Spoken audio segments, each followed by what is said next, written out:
Prime today news 2023 December 20 నుండి మొదలైన సమగ్ర శిక్ష ఉద్యోగుల సమ్మె శిబిరం నేటికి అనగా మంగళవారం నాటికి 21వ రోజుకు చేరుకుంది.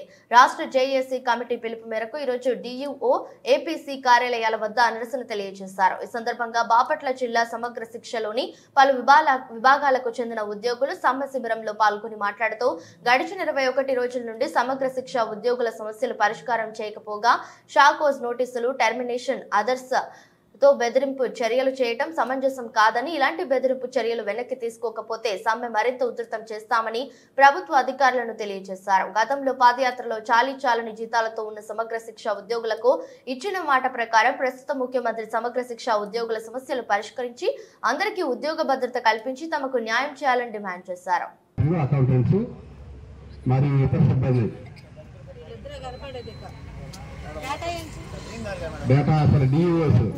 అంటే ఎక్కువగా ఉండేది వీటిల్లో పనిచేసే సిఆర్పిస్ మండలాల్లో ఎక్కువ మంది ఉంటారు.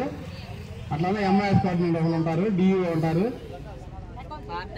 అకౌంటెంట్ కొన్ని మండలాలు ఉన్నారు, కొన్ని మండలాలు లేవు. అన్ని పీటీఐలు, పార్ట్ టైం ఇన్స్ట్రక్టర్లు. అట్లానే మొన్న ఈ మధ్య కేజీబీలో పనిచేస్తూ కొంతమంది జాయిన్ అయినట్లు తెలిసింది. కేజీబీ సిబ్బంది, మెసెంజర్స్. ఓకే, అన్ని క్యాడర్లు, అన్ని క్యాడర్లు మనం చెప్పలేము. అన్ని క్యాడర్ల ఉద్యోగులు కూడా నా యొక్క నమస్కారాలు తెలియజేస్తాము.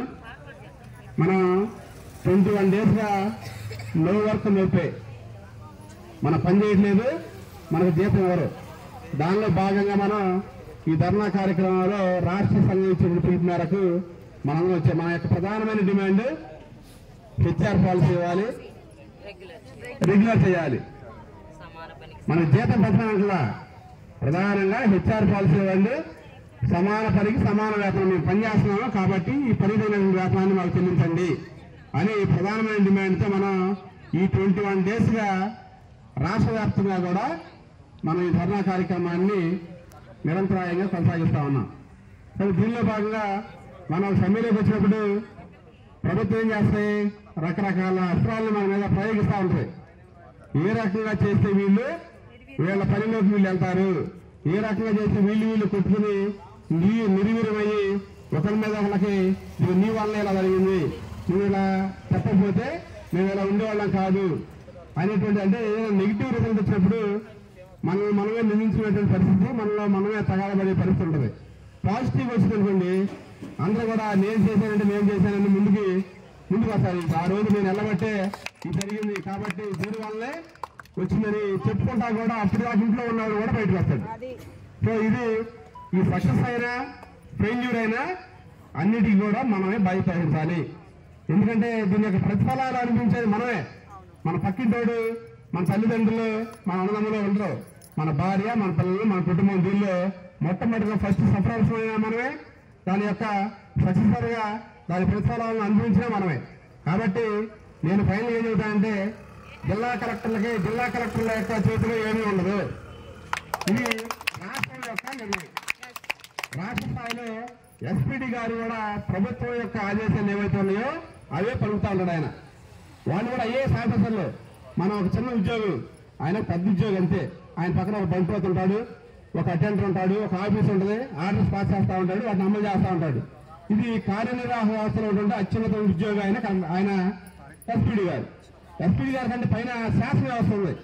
ఈ శాసన వ్యవస్థలో ఉండే వాళ్ళే చట్టాలు చేసేటువంటి ఈ శాసనసభ, ఈ ఎమ్మెల్యేలు, మంత్రులు. మెయిన్ బాల్ కోర్టు ఎక్కడ బాల్ మినిస్టర్ గారి దగ్గర ఉంది. తీసుకోవాల్సిన నిర్ణయం మినిస్టర్ గారు. మనం మినిస్టర్ గారు అనుకుంటున్నాం, మినిస్టర్ గారి దగ్గర ఉందో, జగన్ గారు గౌరవ ముఖ్యమంత్రి గారి దగ్గర ఉందో మనకు తెలియదు. ముఖ్యమంత్రి గారు నువ్వు ఆపు, అది చేయడానికి వీల్లేదని చెప్పని ఆర్థిక పరిస్థితి సహకరించట్లేదు, వాళ్ళు చేయడానికి వీల్లేదు, నాకు వ్యతిరేకంగా వీళ్ళు 20 రోజులు సమ్మె చేస్తారా, వీళ్ళకి ఎట్లా పెంచుతాను నువ్వు ఆపు అని చెప్పని ఆయన అంటున్నాడే మనకు తెలియదు. సో దానిలో భాగంగా రకరకాల ప్రయత్నాల్లో భాగంగా వాళ్ళు కూడా ఏం చేస్తారు, మంత్రి గారు అన్ని జిల్లా కలెక్టర్తో మాట్లాడరు, ఎస్పీడీ గారితో మాట్లాడతారు. ఎస్పీడీ గారు ఏం చేస్తారు, అన్ని జిల్లా కలెక్టర్లకి కాన్ఫరెన్స్ పెట్టి, ఉన్నటువంటి టెక్నాలజీలో వెబ్ఎక్స్ మీటింగ్ కాన్ఫరెన్స్ పెట్టి ఎట్లయినా సరే సర్వశిక్ష అభియాన్ ఉద్యోగులు విధుల్లో చేరాలి, నువ్వేం చేస్తావో నాకు తెలియదు అని చెప్పి ఆయనకి ఒక అల్టిమేట్ ఇస్తాడు. ఆటోమేటిక్గా ఆయన డిఓ పడతాడు. డిఓ గారు ఏం చేస్తారు, నేను ఇన్ని రోజులు